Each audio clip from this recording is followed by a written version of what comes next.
Hey everyone, I am Peter from Top Think, and today we're going to learn about 7 habits that are destroying your motivation. Now, let's begin.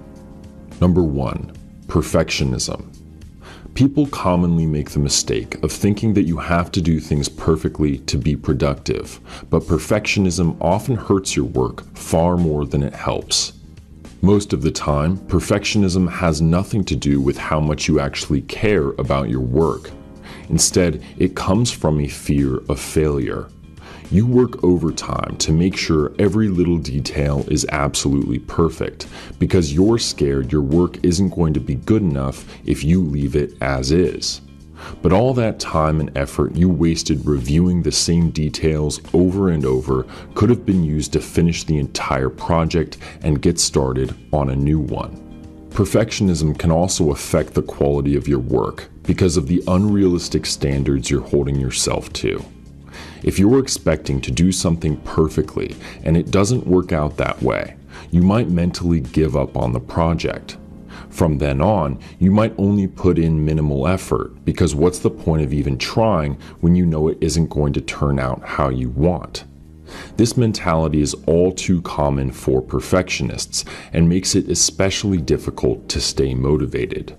So what should you do instead? Focus on doing enough to simply complete a project, even if it isn't the quality that you want.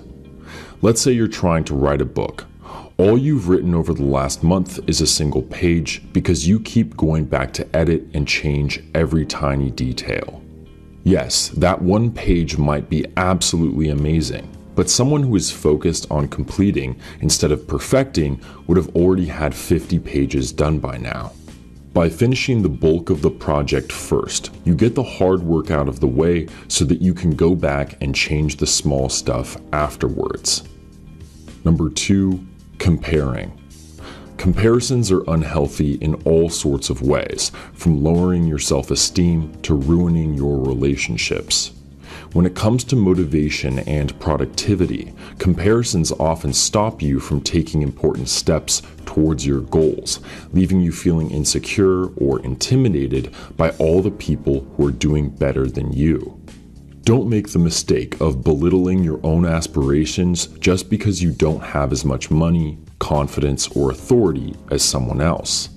If they have something you want, try to figure out how they got there, then plan out how you can do the same thing. There's nothing wrong with learning from people you admire as long as you don't let their successes stand in the way of your own. Number 3, waiting to work. Waiting for the perfect time to work is easily one of the more common and effective forms of procrastination because of how easy it is to justify. Imagine you have to work on a huge project. You know it's going to take you at least 3 or 4 hours, so your plan is to sit down and knock it out in one sitting. But then you realize you're getting hungry, so you decide to wait until after lunch to get started. Then after lunch, you remember that you forgot to do a couple chores, so you tell yourself that you'll get to work right after you finish those. You end up doing the same thing over and over until there isn't any time left in the day to get your work done. If this sounds like you, it's crucial that you start establishing a routine that will force you to start and stop working at the same time every day. Over time, your body and mind will get so used to working on a schedule that you won't feel the need to procrastinate. Number 4, multitasking. In theory, multitasking sounds like a great idea. If you do 2 or more things simultaneously, you're not only saving time, but you're also doubling your productivity, right? Lots of people make this same mistake every day because truly efficient multitasking is almost impossible. As a species, humans are built to focus on one thing at a time. In fact, even when we think we're multitasking, we're really just alternating our attention between a few different things, not focusing on multiple things together. Think about the last time you ate a meal while watching TV. These are both extremely simple activities, yet it is incredibly common for people to accidentally overeat while the TV is on. This is because they're only paying attention to one thing, so the less entertaining of the two ends up falling by the wayside. Texting and driving is outlawed in so many states for the exact same reason. Even if you think you can do both at the same time, you're actually pulling your attention away from one thing to do the other. So how does this relate to motivation and productivity? Well, imagine you need to respond to some emails and work on a presentation. You really want to finish as quickly as you can, so you decide to multitask.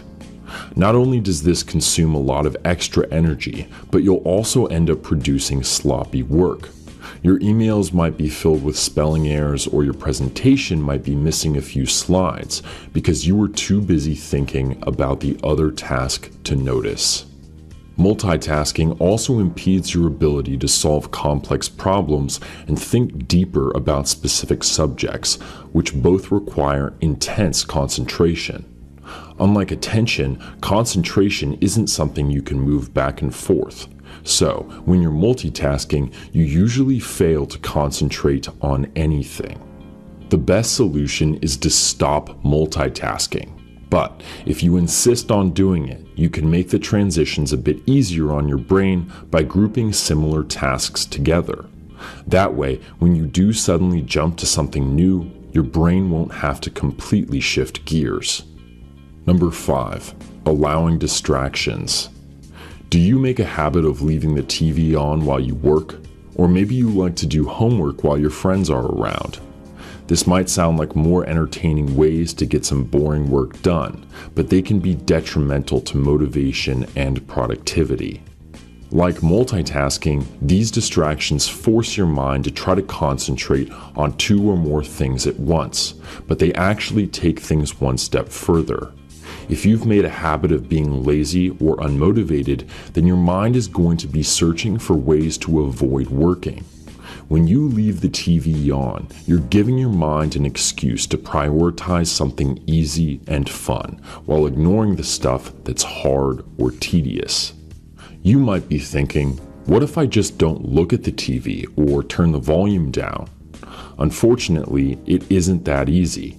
The average person's mind tends to wander anywhere between 20 and 40% of the time, even when we're working our hardest.